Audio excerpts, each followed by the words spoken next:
I'm back with another video, and in this video we're going to be talking about the shad spawn. The last couple of days the shad have been spawning down here. I've been having a decent success rate. I think the first day was this foggy, overcast day. Probably lost my biggest public water fish. User error, being on the phone, not paying attention. Fish came to me. Didn't have time to get a proper hook set. I leaned into it like I was fishing a chatterbait, and I admitted it on Universe that it had nothing to do with the rod.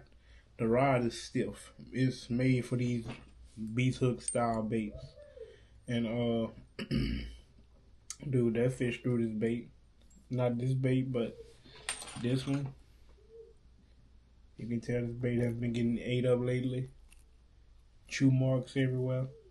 But yeah, that fish threw this bait, and I was heartbroken, but I kept fishing through it like a champ. That day really sucked because that was probably going to be my biggest public water fish. I got an 8 out the country club of Baton Rouge. I really don't call that public water because it's residential, it's gated. People really can't fish it like talking about, even though people sneak in to fish it. But yeah, I was heartbroken that day. And so I'm going to tell y'all a little something on how I've been fishing this bait. So it may look like a shad color, shad profile and all that. So if you got threadfin shads are about the size of these willow blades. So this is a size 4 willow.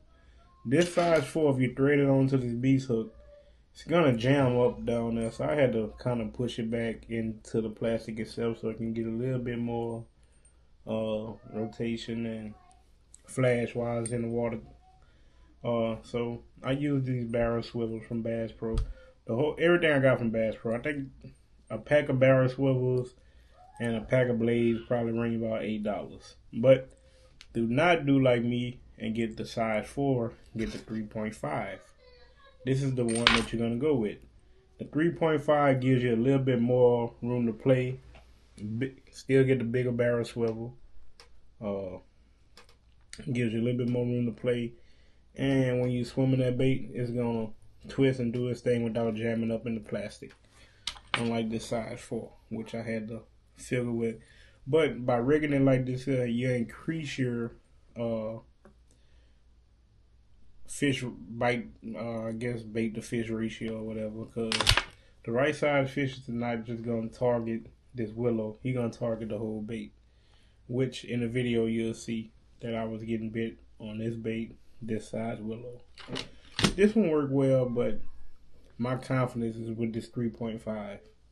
But like I say, if you rig it onto the B-side hook, your success rate will be much higher than what I was doing when I first was rigging them. As you can see, that butthole is all blown out because I was rigging the blade up in here and all the fish kept pulling it out, including crappie.